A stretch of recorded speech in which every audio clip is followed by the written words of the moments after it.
नमस्कार, स्वागत है आप सभी का न्यूज वन इंडिया में। मैं हूं आपके साथ शाफनी पटनायक। बुलेटिन की शुरुआत करेंगे बड़ी खबर के साथ। अभिनव कुमार बने उत्तराखंड के नए डीजीपी।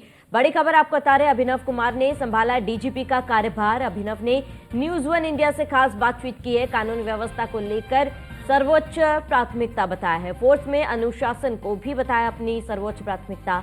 अपराधियों के लिए पुलिस काल बनकर टूटेगी। वहीं पुलिसकर्मियों के आवास की व्यवस्था को बेहतर बनाने का लक्ष्य है। पुलिस को आपदा की स्थिति में और दक्ष बनाना है। उत्तराखंड पुलिस के नए बॉस अभिनव कुमार ने न्यूज वन इंडिया के ब्यूरो चीफ सुदीप झा से खास बातचीत की है। नए डीजीपी अभिनव कुमार ने दो टूक कहा कि अपराधियों के लिए पुलिस काल बनकर टूटेगी, साथ ही पुरानी पद्धति की पुलिसिंग को भी नहीं छोड़ता है और आने वाले समय में वीवीआईपी मूवमेंट के साथ ही राज्य पुलिस को आपदा की स्थिति में और दक्ष बनाना है। साथ ही पुलिसकर्मियों के आवास की व्यवस्था को और बेहतर बनाना उनका लक्ष्य होगा।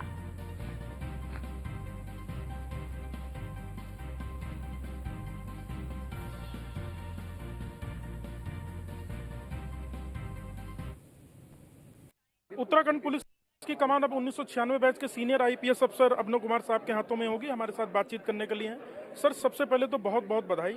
आप दून स्कूल के ही पढ़े हैं, देहरादून के आप कप्तान भी रहे हैं। क्या बड़े परिवर्तन उत्तराखंड पुलिस में दिखेंगे? और अपराधियों को आपने साफ संदेश दिया है कि पुलिस अपराधियों के लिए काल बनेगी। देखिए, ये देहरादून जो है, जैसा आपने कहा, मैं सन 83 में यहाँ पहले आया था। उस समय मात्र 10 वर्ष की आयु में, और यहाँ पढ़ने का सौभाग्य प्राप्त हुआ। और उसके बाद जब भारतीय पुलिस सेवा में ज्वाइन किया, उसके बाद मेरी पहली पोस्टिंग एज एएसपी देहरादून हुई थी 99 में। और उत्तराखंड राज्य का गठन और उत्तराखंड पुलिस का गठन मेरे सामने ही हुआ। तो एक तो मेरे लिए बहुत गौरव और सम्मान की बात है कि जिस पुलिस बल की उत्पत्ति मेरे सामने हुई, आज उसकी लीडरशिप का मुझे मौका मिला है। और मैं प्रदेशवासियों को यहाँ आपके माध्यम से आश्वस्त करना चाहूँगा कि राज्य सरकार ने और माननीय मुख्यमंत्री जी ने ये जो दायित्व मुझे दिया है और जो मुझ में आस्था व्यक्त की है, उस पर खरा उतरने के लिए हर संभव प्रयास करूँगा। और जो उत्तराखंड पुलिस के सामने विभिन्न चुनौतियाँ हैं, कुछ नई चुनौतियाँ हैं, कुछ पुरानी चुनौतियाँ हैं, उन चुनौतियों का सामना करने के लिए मैं और मेरी पूरी टीम, ये डीजीपी कोई अकेले काम नहीं करता है, टीम वर्क बहुत मैटर करता है। और हमारी पूरी टीम इसमें लग के काम करेगी। और मैं कोशिश करूंगा कि आने वाले 3-4 महीने में ही आप लोगों को इसके कुछ सकारात्मक परिणाम दिखाई दे। आपने एक बड़ी बात कही है कि हम नए अपराधों को, नए तरीके के खुलासों में ट्रेडिशनल पुलिसिंग को भूल रहे हैं या उसको कम फॉलो कर रहे हैं। उसकी भी हमें अनदेखी नहीं करनी, जिसमें सुरागसी, पतागसी सबसे महत्वपूर्ण है। जब कभी मैनुअल काम होता था। आपने बहुत महत्वपूर्ण जिले देखे, देहरादून, हरिद्वार, यूडीएन में आप जब दंगा फैला था तब आप भेजे गए थे। तो क्या पुराने अनुभवों और पुराने तरीकों को आप दोबारा रिवाइव करेंगे ताकि पुलिस और दक्ष बने?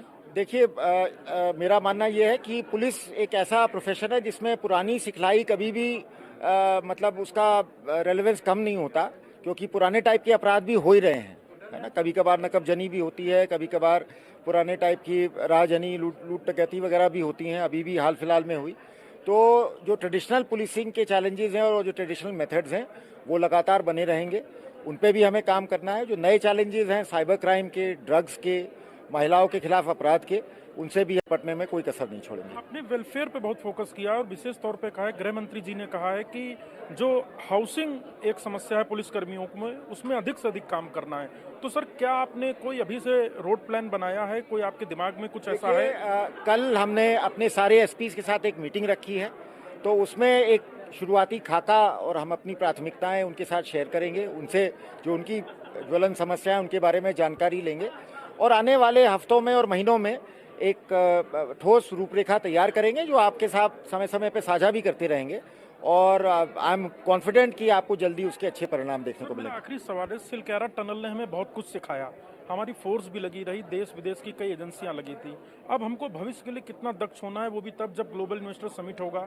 बहुत कुछ निर्माण पहाड़ों में होगा, कई और निर्माण, टनल, सड़कें आदि बन रही हैं। देखिए, और हमें जो आपने सही फरमाया, आपदा प्रबंधन हमारे लिए एक कंटिन्यूस चुनौती है।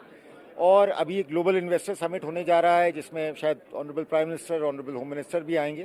तो लगातार उत्तराखंड एक वीआईपीज़ के लिए भी एक बड़ा इंपॉर्टेंट डेस्टिनेशन है। लगातार यहाँ पे वीआईपी मूवमेंट होता है, टूरिज्म में भी और तीर्थाटन में भी। तो इन सब के लिए हम लगातार गियर्ड अप है। और जिस तरह से हमने पिछले दिनों में आपने देखा कोविड की चुनौती को देखा, लगातार चार धाम यात्रा इस साल रिकॉर्ड चार धाम यात्रा रही है। ऑलमोस्ट 60 लाख के करीब तीर्थयात्री आए इसमें पहली बार चार धाम यात्रा में। तो आई थिंक हमारा ये कैपेबिलिटीज़ पे मुझे कोई शक नहीं है। और लेकिन यही है कि इसमें कंटिन्यूसली हमको इम्प्रूवमेंट करना है, इनका ऑगमेंटेशन करना है।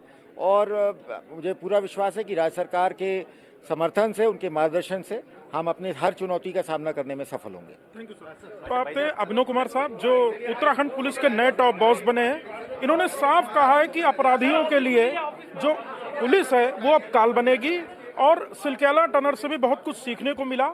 आपदा काल में पुलिस और कैसे बेहतर काम करे इसके लिए पुलिस को और बेहतर तैयार किया जाएगा। कैमरा सहयोगी अंजीत के साथ सुदीप जैन, न्यूज़ 1 इंडिया, देहरादून।